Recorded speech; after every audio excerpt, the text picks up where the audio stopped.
전 세계 90%를 지배하는 구글이 20년간 이기지 못한 나라가 있습니다. 중국일까요? 정부가 막았으니까요. 러시아일까요? 전쟁 때문이죠.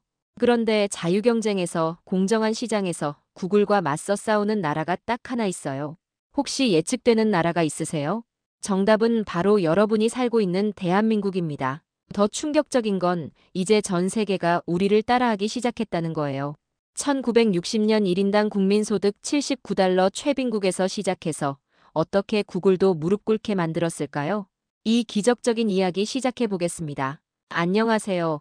저는 실리콘밸리에서 15년간 글로벌 IT 시장을 분석해온 데이터 사이언티스트 에밀리 존슨입니다. 구글, 메타, 아마존과 프로젝트를 진행하며 세계 디지털 지도를 그려왔죠. 솔직히 말하면 한국은 그냥 작은 점 하나 정도로만 생각했던 사람이에요. 2024년 7월 17일 오후 3시, 제 인생이 완전히 바뀐 순간이었습니다. 샌프란시스코 다운타운 메타 본사 42층 회의실에서였어요. 세계 최대 투자 펀드 중 하나인 블랙록의 긴급 의뢰였습니다. 에밀리, 구글이 정복하지 못한 시장이 정말 있는지 확인해줘. 클라이언트 매니저 제임스의 목소리에 긴장감이 묻어났어요. 시간은 한 달, 예산은 무제한이라고 했습니다. 처음엔 농담인 줄 알았어요. 구글의 글로벌 점유율이 91.9%인데 뭔 소리냐고요. 하지만 클라이언트가 진짜였습니다. 블랙록은 구글 주식 870억 달러어치를 보유하고 있었거든요. 만약 구글을 위협할 수 있는 시장 모델이 있다면 우리는 그것에 투자해야 한다. 그 말을 듣는 순간 등골이 오싹했습니다. 이건 단순한 시장 조사가 아니라 미래 판도를 바꿀 수 있는 일이었던 거죠. 바로 그날 밤부터 미친 듯이 데이터를 파기 시작했어요. 미국 89.1%, 영국 93.2%, 독일 90.8%, 프랑스 91.4%. 어디를 봐도 구글이 압도적이었습니다. 심지어 일본도 75.5%로 구글이 1위였거든요. 역시 구글 제국이구나. 그렇게 생각하며 지겨워하던 바로 그때였어요. 한국 데이터를 클릭하는 순간 제 손가락이 마우스 위에서 굳어버렸어요. 네이버 57.3%, 구글 33.9%. 눈을 비비고 다시 봤습니다. 분명히 잘못된 거겠지. 다른 사이트들을 확인해 봤어요. 똑같았습니다. 심장이 미친 듯이 뛰기 시작했어요. 이게 진짜라면 이건 그냥 시장조사 수준이 아니었거든요.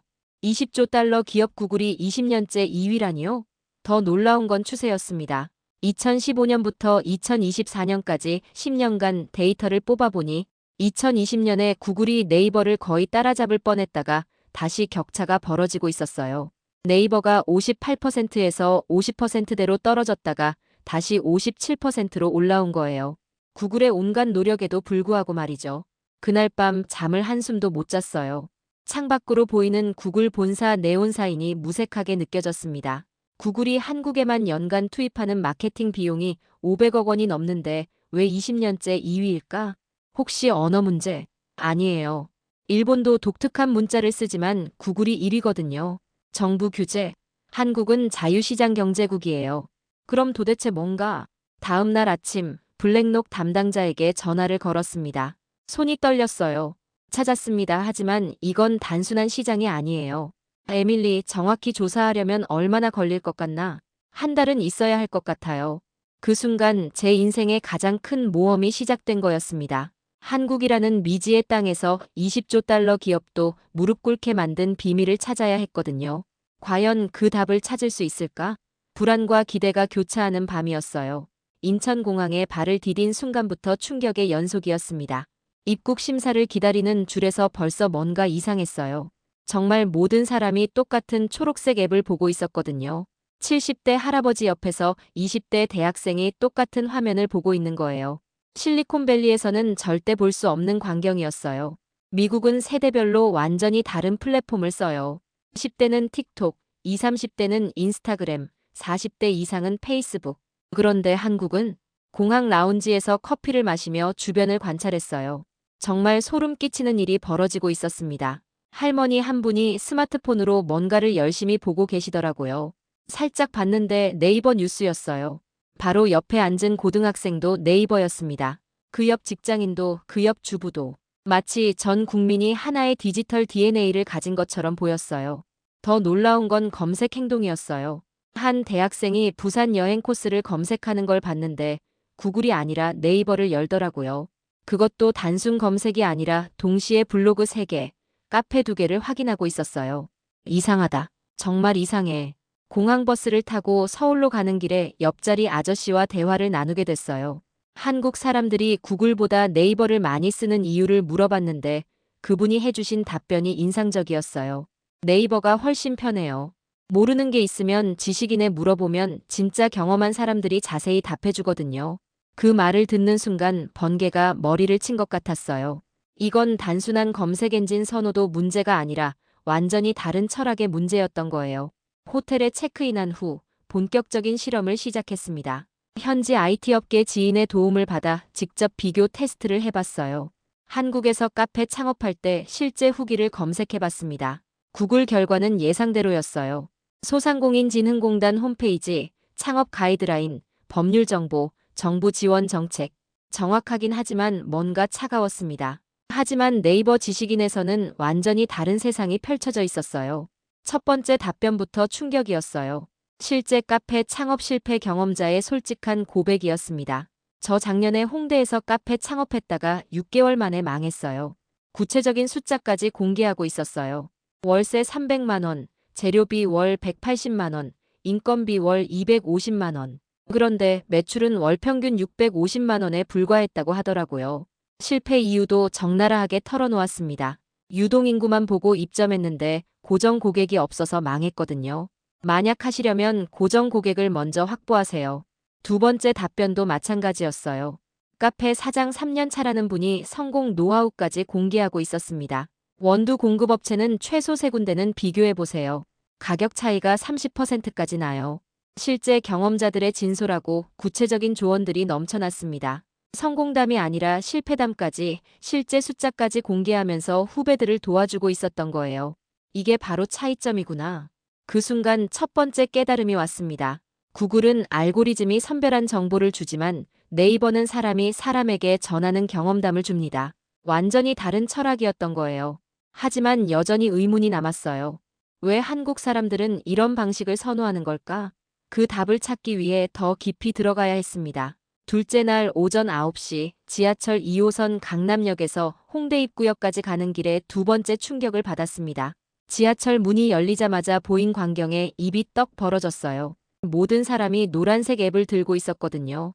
할아버지부터 중학생까지 심지어 외국인 관광객까지도 카카오톡을 쓰고 있었어요. 미국 지하철에서는 절대 볼 수 없는 장면이었습니다.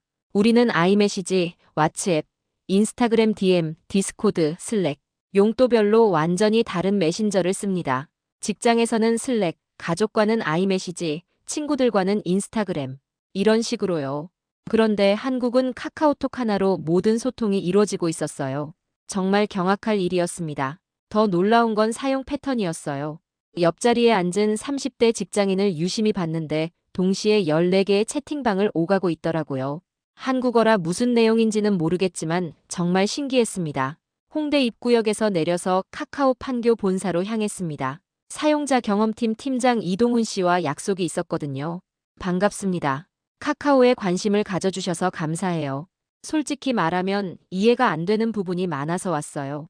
팀장이 보여준 숫자에 숨이 멎을 뻔했습니다. 현재 국내 가입자가 4,700만 명이라고 했어요. 한국 전체 인구가 5,200만 명이니까 스마트폰을 사용할 수 있는 사람의 97.8%가 카카오톡을 쓴다고 보면 된다는 거였어요.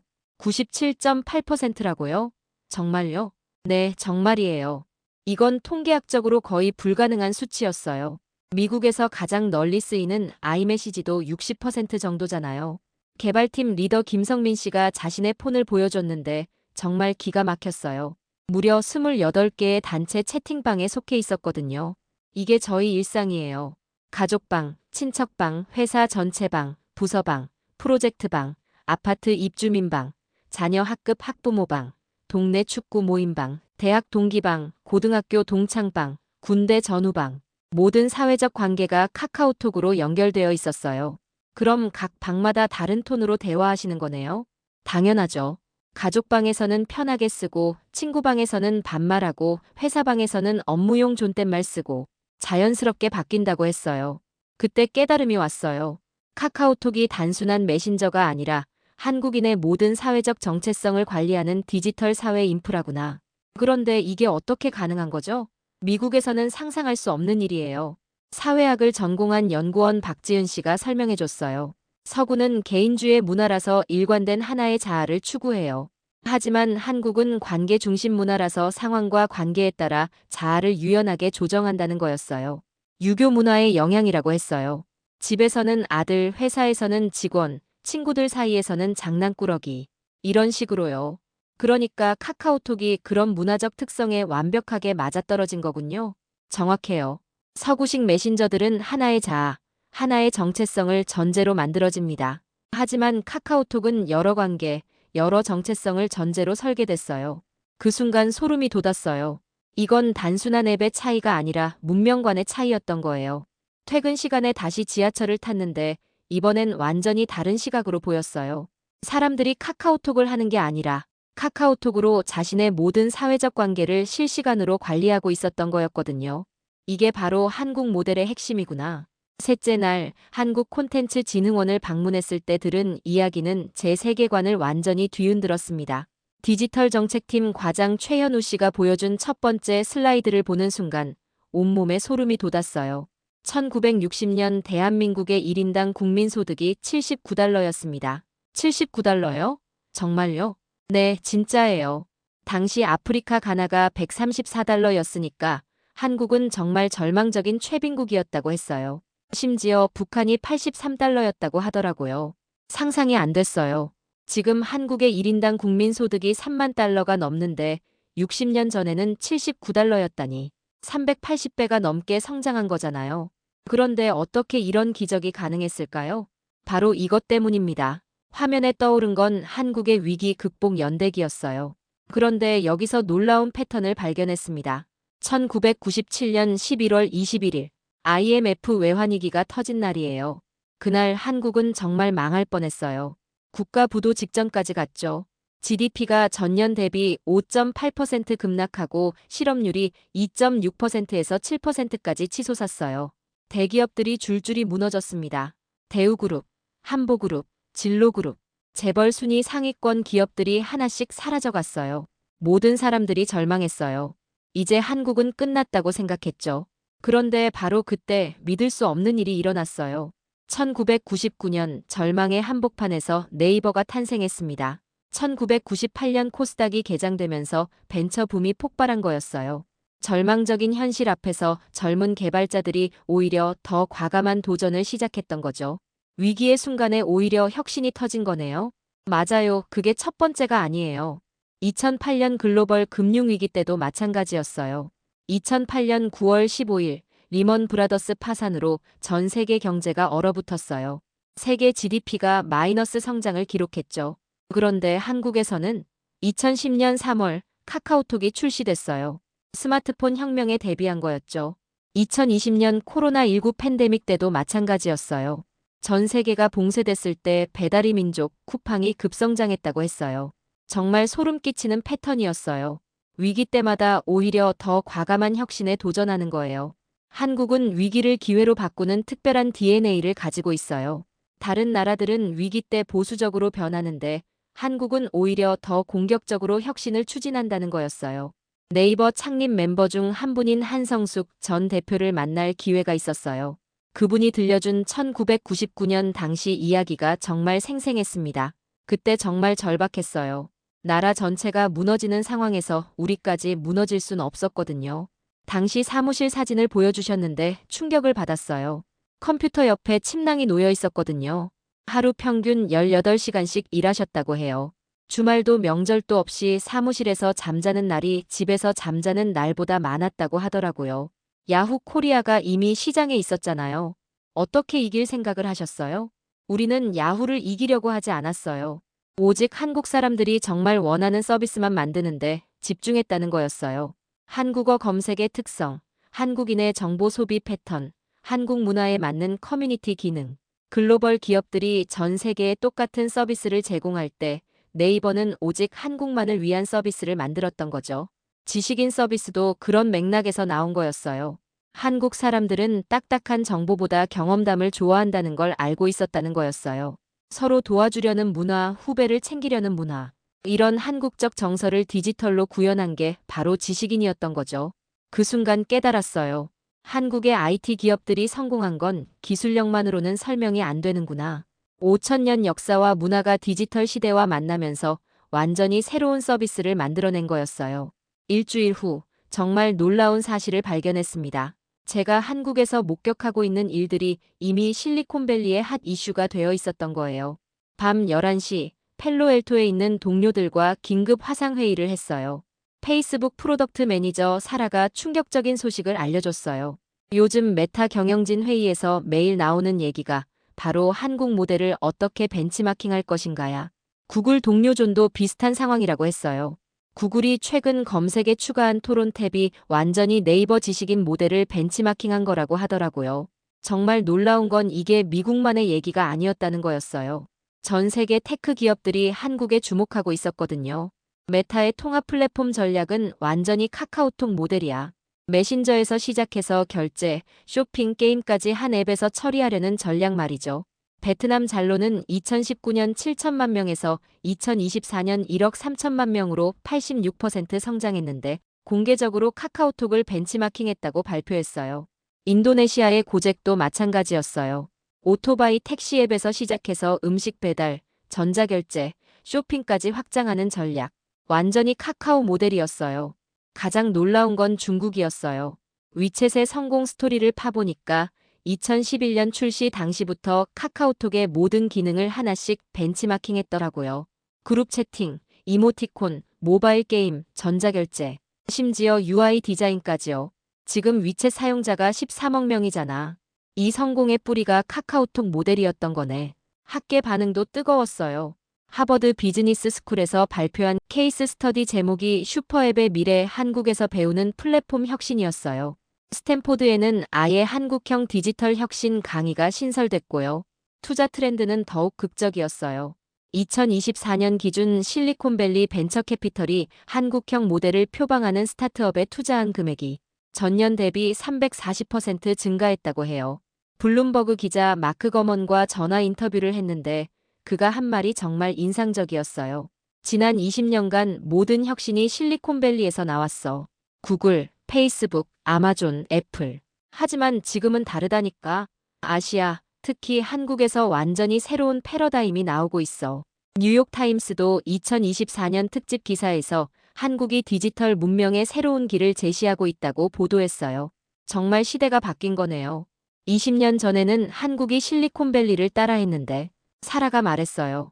이제 완전히 뒤바뀌었어. 실리콘밸리가 한국을 배우러 오는 시대가 온 거야. 그날 밤 호텔방에서 잠이 안 왔어요. 제가 지금 목격하고 있는 게 단순한 시장 조사가 아니라 문명사적 전환점이라는 걸 깨달았거든요. 한국이 만든 새로운 디지털 문명이 전 세계로 확산되고 있었던 거예요. 2주차의 네이버 웹툰 글로벌 사업부에서 들은 2014년 미국 진출 이야기는 정말 극적이었어요. 글로벌 사업부장 김준구 씨가 들려준 초기 이야기는 정말 절망적이었습니다. 당시 미국 만화 작가 500명에게 제휴 제안 이메일을 보냈는데 응답률이 0.4%였어요. 겨우 2명만 회신했는데 그것도 거절 메일이었다고 해요. 현지 직원 5명, LA 다운타운 허름한 사무실이 전부였던 상황에서 디즈니, 마블, DC 코믹스가 장악한 시장에 도전하는 건 정말 무모해 보였어요. 미국 만화업계 반응도 차가웠습니다. 웹툰이 뭐냐? 세로로 읽는 만화? 돈이 되냐? 하지만 2015년 3월 기적이 일어났어요. 한국 작가 SIU의 신의 탑이 갑자기 폭발한 거예요. 하루 조회수가 5천에서 5만, 10만으로 급증했어요. 레딧에서 한 유저가 올린 추천 글이 바이럴을 탄 거였죠. 그때 정말 소름 돋았어요. 김준구 부장의 회상이 생생했습니다. 갑자기 미국 독자들이 몰려오기 시작했는데 그들이 남긴 댓글이 정말 놀라웠다고 해요. 이런 스토리텔링은 처음 봐요. 마블이나 DC와는 완전히 달라요. 왜 한국 웹툰이 이렇게 재미있죠? 중독성이 장난 아니에요. 지금 상황은 완전히 바뀌었어요. 2024년 기준 월간 활성 이용자 8,900만 명 중 82%가 해외 독자라고 해요. 한국인보다 외국인이 4배 더 많이 보는 거죠. 전체 매출의 78%도 해외에서 나온다고 합니다. 개별 작가들의 성공 스토리는 더욱 극적이었어요. 해외 수익만으로 연간 50억 원 이상 버는 작가가 15명, 30억 원 이상은 45명, 10억 원 이상은 200명이 넘는다고 해요. 이분들이 모두 한국에서 작업하면서 전 세계 독자를 상대로 하고 있어요. 웹툰 작가 조석 씨를 만났는데 그분이 한 말이 정말 인상적이었어요. 예전에는 한국 독자 300만 명이 최대였는데 지금은 전 세계 8천만 명이 제 독자예요. 번역팀에서 보여준 해외 독자 댓글들이 정말 감동적이었어요. 신의 탑 때문에 한국어 공부를 시작했어요. 주인공 이름 밤이 한국어로 정말 깊은 의미가 있더라고요. 웹툰으로 한국 문화를 교과서보다 더 많이 배웠어요. 한국 웹툰을 보고 만화가 단순한 오락이 아니라 예술이고 철학이고 인생 교훈이 될 수 있다는 걸 배웠어요. 20년 전만 해도 우리가 일본 만화나 미국 만화를 보며 그 나라를 동경했는데 이제는 완전히 역전된 거예요. 가장 놀라운 건 미국 출판업계의 변화였어요. 2024년 기준 미국 내 웹툰 매출이 전년 대비 45% 증가했고 전통 코믹북 매출은 12% 감소했다고 해요. 완전한 패러다임 전환이 일어나고 있었던 거죠. 마블과 DC도 웹툰 형식을 도입하기 시작했어요. 세로 스크롤, 컬러 작화, 스마트폰 최적화 모두 한국 웹툰 방식을 따라하고 있었거든요. 이제 할리우드에서도 한국 웹툰을 원작으로 한 영화와 드라마를 만들고 있어요. 넷플릭스가 승리의 여신 니케, 신의 탑, 갓 오브 하이스쿨 등 한국 웹툰을 연달아 드라마화하고 있다고 했어요. 그 순간 깨달았어요. 이건 단순한 콘텐츠 수출이 아니라 문화혁명이구나. 한국이 만든 새로운 문화 형식이 전 세계 표준이 된 거예요. 더 중요한 건 이게 시작에 불과하다는 거였어요. 서울대 디지털인문학연구소에서 김영호 교수님이 설명해 주신 내용이 모든 걸 명확하게 해줬어요. 서구 디지털 문명과 한국 디지털 문명은 근본적으로 다른 철학을 가지고 있어요. 서구는 개인주의 철학에 기반해서 개인화, 맞춤화에 집중한다고 했어요. 구글 검색도 개인의 검색 기록을 분석해서 각자 다른 결과를 보여주고 페이스북도 개인 취향에 맞는 피드를 제공하죠. 반면 한국은 관계 중심 문화라고 했어요. 개인보다는 공동체, 경쟁보다는 협력을 중시하는 유교 문화의 영향으로 네이버 지식인 같은 집단 지성 플랫폼이 발달했다는 거예요. 이 말을 듣는 순간 모든 게 이해됐어요. 구글이 아무리 뛰어난 알고리즘을 가져도 한국에서 이기기 어려운 이유가 바로 이거였던 거예요. 더 중요한 건 신뢰의 차이예요. 서구인들은 시스템과 알고리즘을 신뢰하지만 한국인들은 같은 경험을 한 사람의 조언을 더 믿는다는 거였어요. 실제로 제가 만난 한국 사람들이 모두 같은 얘기를 했어요. 30대 워킹맘 이지은 씨는 이렇게 말했습니다. 아이 육아 정보 찾을 때 구글보다 맘카페를 먼저 봐요. 같은 상황 겪은 엄마들의 경험담이 훨씬 도움된다고 했어요. 40대 사업가 박성진 씨도 마찬가지였어요. 주식 투자 정보도 그래요. 경제지보다는 네이버 주식 카페에서 실제 투자자들 의견을 더 참고해요. 그들은 진짜 돈 걸고 하는 얘기니까 더 진실하다는 거였어요. 20대 대학생 김민수 씨 얘기도 비슷했습니다. 맛집 찾을 때도 구글보다는 블로그나 인스타그램 후기를 더 믿어요. 광고가 아닌 진짜 후기니까 더 신뢰한다는 거였어요. 그게 바로 한국 모델의 핵심이에요. 김 교수님이 정리해줬어요. 구글은 정보의 정확성을 추구하지만 네이버는 정보의 온정성을 추구한다는 거였어요. 차가운 팩트보다는 따뜻한 경험을 더 중시하는 거죠. 실제로 구글도 이걸 인정하기 시작했어요. 2024년부터 구글 검색에 커뮤니티 답변을 더 많이 노출하고 있거든요. 완전히 네이버 지식인 모델을 벤치마킹한 거죠. 구글 본사에서 근무하는 한국계 개발자 제임스 박과 화상통화를 했는데 그가 한 말이 정말 놀라웠어요. 요즘 구글 내부에서 가장 핫한 키워드가 휴먼 인 더 루프야. 알고리즘에 사람의 판단을 더 많이 반영하자는 거지. 구글이 20년 넘게 추구해온 완전 자동화 철학을 포기하기 시작한 거였어요. 한국 모델이 정답이었다는 걸 이제야 깨달은 거야. 김 교수님의 최종 설명이 모든 것을 명확하게 해줬어요. 한국의 디지털 혁신은 기술의 승리가 아니라 문화의 승리입니다. 6.25 전쟁을 겪은 세대의 품앗이 정신이 지금의 네이버 지식인이 되고 정문화가 카카오톡이 되고 빨리빨리 문화가 세계 최고의 IT 서비스를 만든 거라고 했어요. 5천년 역사 속에서 축적된 공동체 문화가 디지털 시대와 만나면서 완전히 새로운 패러다임을 만들어낸 겁니다. 그 순간 번개가 머리를 친 것 같았어요. 한국의 성공이 단순한 운이나 기술력이 아니라 깊은 역사와 철학에 뿌리를 두고 있다는 걸 깨달았거든요. 이건 누가 따라하기 쉬운 게 아니었어요. 수천 년 동안 축적된 문화 DNA가 있어야 가능한 일이었던 거죠. 마지막 주에 정말 놀라운 깨달음을 얻었습니다. 한국의 혁신이 단순히 과거의 성공담이 아니라 인류가 나아가야 할 미래의 청사진이라는 걸 알게 됐거든요. AI 시대가 본격화되면서 전 세계가 똑같은 고민을 하고 있어요. 기술이 발달할수록 인간관계가 더 차가워지는 거 아닐까?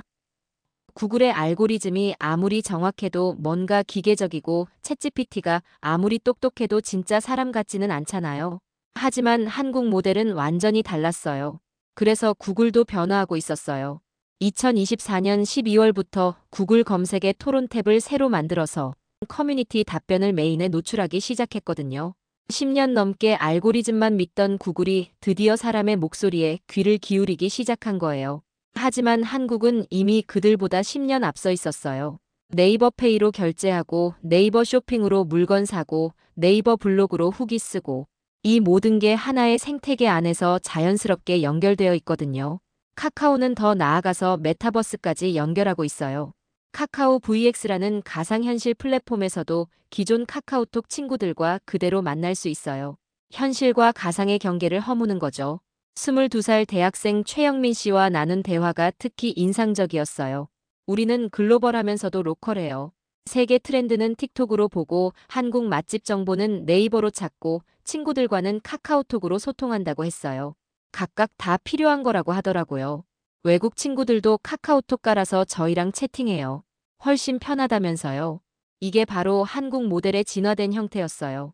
배타적이지 않으면서도 자기만의 정체성을 유지하는 것. 세계화의 물결에 휩쓸리지 않으면서도 글로벌 트렌드를 받아들이는 것 말이죠. 마지막 날 밤 호텔에서 최종 보고서를 작성하면서 확신했어요. 한국에서 본 건 단순한 디지털 서비스의 성공이 아니라 새로운 문명 모델의 탄생이었다고. 차가운 기술과 따뜻한 인간성의 조화, 개인의 효율성과 공동체의 온정 사이의 균형, 글로벌 표준과 로컬 정체성의 공존. 이게 바로 포스트 구글 시대가 추구해야 할 방향 아닐까요? 한 달간의 한국 체류를 마치고 샌프란시스코로 돌아와서 저는 완전히 다른 사람이 되어 있었습니다.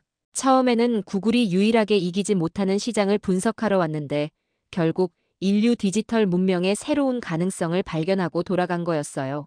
2025년 2월 14일 발렌타인데이 블랙록 본사 87층 회의실에서 최종 프레젠테이션을 했습니다. 회의실에는 CEO를 비롯해 12명의 투자위원회 멤버들이 앉아 있었어요.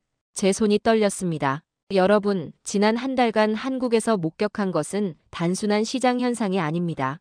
첫 슬라이드를 넘겼어요. 한국 모델 포스트 구글 시대의 새로운 패러다임. 한국이 구글을 이긴 건 기술의 승리가 아니에요. 철학의 승리라고 강조했습니다. 개인주의와 공동체주의 효율성과 온정성, 글로벌 표준과 로컬 정체성. 이런 대립 구조에서 한국은 완전히 새로운 제3의 길을 제시했다고 설명했어요. CEO가 끼어들었습니다. 구체적으로 어떤 의미인가? 1950년 전쟁 폐허에서 시작해서 1960년 1인당 GDP 79달러 최빈국이었던 나라가 70년 만에 20조 달러 기업 구글을 무릎 꿇게 만든 겁니다. 이건 경제학 교과서를 다시 써야 할 사건이라고 강조했어요. 그래서 우리가 어떤 투자 기회를 얻을 수 있다는 건가? 한국 모델이 전 세계로 확산되고 있습니다. 투자위원들의 눈빛이 달라지기 시작했어요. 더 중요한 건 이게 시작에 불과하다는 겁니다. AI 시대가 본격화되면서 전 세계가 기술과 인간성의 조화를 고민하고 있는데 한국이 이미 그 답을 제시하고 있다고 강조했어요. 결론적으로 우리는 한국 모델을 기반으로 한 글로벌 투자 전략을 수립해야 합니다. 프레젠테이션이 끝나자 회의실이 조용해졌어요. CEO가 천천히 입을 열었습니다. 정말 놀라운 보고서입니다. 우리가 놓치고 있던 큰 그림을 보여줘서 고맙다고 했어요. 그날 블랙록은 한국 중심 아시아 디지털 펀드에 50억 달러 투자를 결정했습니다. 제 한 달 조사가 500억 달러 규모의 투자로 이어진 거였어요. 하지만 더 중요한 건 개인적 깨달음이었어요. 여러분이 매일 당연하게 사용하는 네이버, 카카오톡, 웹툰이 단순한 앱이 아니라는 걸 알게 됐거든요. 이건 차가운 디지털 시대의 따뜻함을 잃지 않은 새로운 문명의 모델이었어요. 이게 바로 K혁신이 제시하는 미래였습니다. 실리콘밸리 동료들에게 확신을 가지고 말했어요. 한국에서 포스트 구글 시대의 청사진을 봤습니다. 미래는 한국에 있어요. 한국에서의 한 달은 제 인생을 완전히 바꿔놓았습니다.